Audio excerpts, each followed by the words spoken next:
You pay for it, you renovate it, you fix it, and you die in it. And when you do it together with others, it's called family. You know, and especially the family members, usually they are not doing much about the house. It's usually the man who is maintaining the house. And you have to hire people, and in Denmark, you know, some little thing broke in the house, comes a gentleman, you know, with a fancy car. Before he even arrives at the house, you pay already. He didn't do anything. And he comes in the house and goes, and he goes out, and there comes a bill, you know, 3,000 kroner immediately. You think, but he didn't do anything. No, he just came, and you had blessed, good looked at him. It's called the Danish craftsman. He came and and then he went, 3,000 kroner. You know, this is practical. If you don't believe it, try it out. Have a big house with lots of things which can break in it. And then you try to sell it. You cannot even sell it. Not possible to sell a house. You know, nobody buys house suddenly. There's such a times. Trouble, trouble, trouble. No, Krishna arranged already. Everybody has a place to be. And we have to just take it easy. Just accept, look around, do the best out of the things which are already given to us. So there is all arrangement there. So the main point, what is here given in the Bhagavad Gita, is we should investigate into the fact, who are we really? Are we now eternal or temporary? Once we understand we are eternal, then all these things what people talk about, we have to be tolerant and peaceful and, you know, helping others and all this. This all comes about automatically. Because what's the use to fight about something which is of a completely temporary nature? What's the use? If I'm not this body and somebody says, you have such a crooked nose, so what? That's not me. He's not talking actually to me. You know, if somebody says, you know, you look like that, or insults you in some way, why should I be concerned with that? I'm not this body. Of course, there is a certain dignity we are supposed to maintain. So that doesn't mean that because we are not this body, we can harm other bodies, both mentally and physically. No. And that relates even to religion. Therefore, Krishna says at the end of Bhagavad Gita, because we are not this body, give up all art, all kinds of religion. That's God speaking. Give up all kinds of religions. There's no need to, you know, Muslim fighting Christian and Christian fighting Muslim and Hindu coming in and, you know, and this.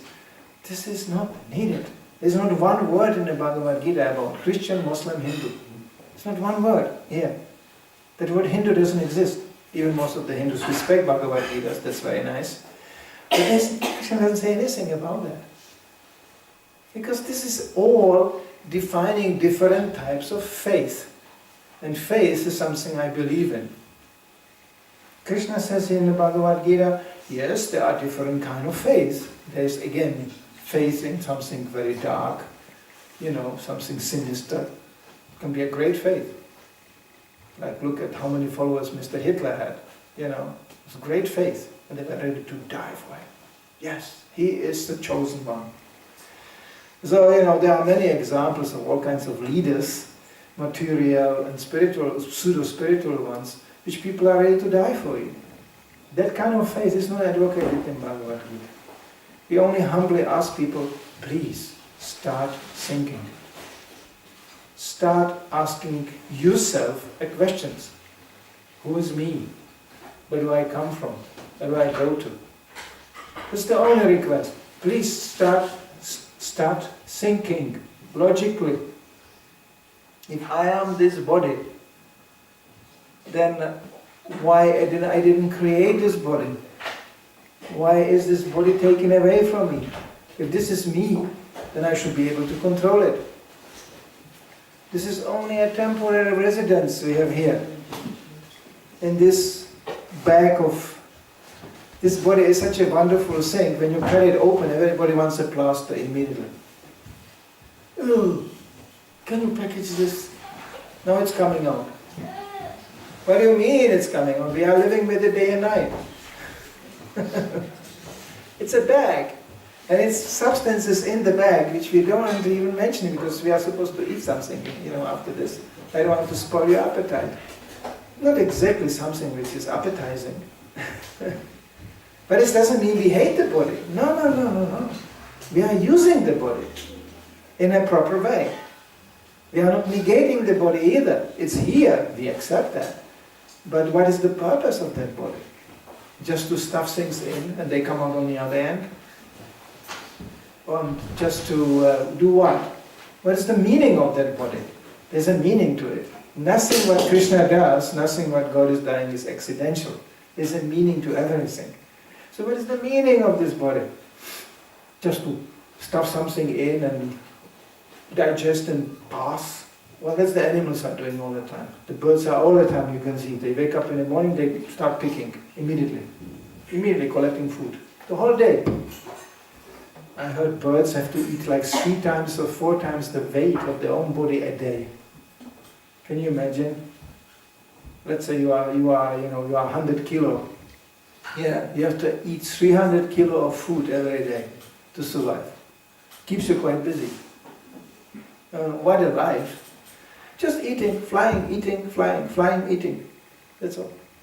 But human form, actually, relatively speaking, if you think about eating, sleeping, mating and defending, it's not so big. This body doesn't put such a great demands on us. Sleeping can be reduced to 6 hours, 5 hours, and even less if you are spiritually really inspired. This body doesn't need that much if it's in somewhat healthy condition. And then eating, well, how much you can eat? You cannot eat 100 kilos a day. It's not possible. You can say, I will eat a lot. But after 3-4 kilos, you definitely, that's it. You cannot eat simply more. The sleeping, eating, and sex life, come on. Sex life. Any monkey, any pigeon on the roof is 1,000 times better. And they don't preach about this and they don't go to school to learn this, as I already described. They have much more bigger fun as we have. Sex life, people talk about this all the time. Yeah. But when it comes down to it, very minimal. So this is all, when you watch what the body needs actually, it's not that much. So what to do with the rest of the time? And that's where Bhagavad Gita starts. It's for those who actually ask questions, and who wants to inquire into the real self, into the eternal nature of ourselves. And then life starts to get really interesting. That's really interesting. When you lose the vision of a temporary, superficial consumer, that's how people walk around. Can I eat this? No. Can I have sex with you? No. Can I, just walking around consuming all the time. Very superficial vision. Sometimes children are very interesting because you can see, sometimes because the sex life is not so dominant, they have sometimes very interesting questions. I remember I had 2 questions from my father which he could never answer when I was small. Why the camel has this bump on her back, and why the giraffe, has such a long throat. And my father said, I don't know. It is like that. And I said, well, there must be some reason for this. It's very complicated for the giraffe, you still have a giraffe drinking? It's complicated, It has to stretch the legs and all the way down with the head to drink something. What a complicated thing. I said, why? And I remember once he really flipped out because I repeated the question all the time. Children can drill on you like asking the same question 15,000 times a day, And then my father said, I don't know! Things are like that! And I thought, this man doesn't know anything. In Krishna consciousness we have no problem. We can explain everything. This is how Krishna made it. This is a certain purpose in it. We know even that giraffe is animals are perfectly equipped for the environment they are living in. The only leaves you find in Africa on the trees are way up. But that's where the head of the giraffe is, It's just like a telescopic thing, going out in a tree and eating the leaves. Very nice. You know. And the camel, you know, is just a backpack. The poor animal has to run through desert for days with no eating, no drinking, so he needs some supply. It's all arranged. Perfectly arranged. Even polar bears. I personally had a few encounters with polar bears. You cannot imagine how perfectly designed that creature is. It lives in a completely hostile environment. You know, with no shelter. There's no forest, there's nothing. It's just ice and snow. And the polar bear feels very comfortable. He has such a air-conditioned coat. He can swim very fast. He can come up of the water. That's a problem with polar bears. They can go up to 60 or 80 kilometers an hour. So don't think a polar bear is some big clumsy. No, he can run very fast. So, and with the one stroke of the paw, he can just cut off your head, just like that. Completely equipped for the environment it lives in. So everything is perfectly arranged. So why shouldn't be arranged for us? Why are we struggling here all the time? Violating things and building things and constructing and trying to abuse the nature wherever we can. Why not just be simple? Simple doesn't mean primitive. Simple can be something very, very genius. So people are afraid to be persons. They are very afraid. Therefore they cover the whole society with impersonal things. They hide behind screens. They always look at some gizmos, you know, not in the eyes, you know. And so people living next to each other, 2 rooms, and they write emails. Instead of knocking on the door and going, hello, how are you? They write, how are you? No personal contact. This society is designed to the last detail not to be a person.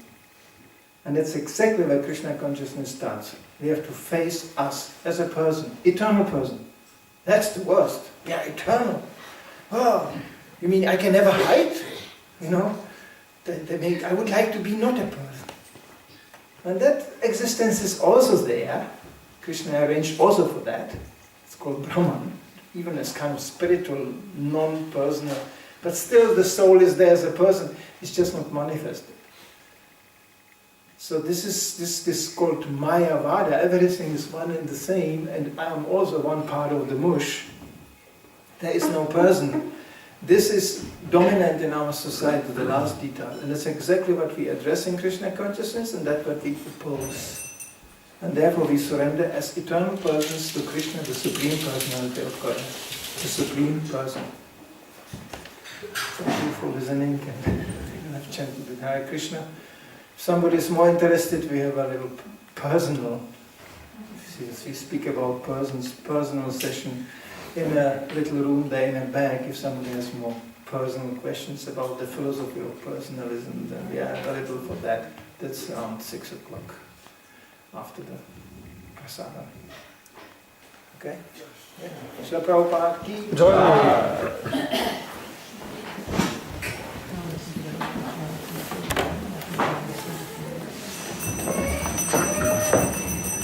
Hare Krishna. Thank you very much to Manidhara Prabhu. So now we will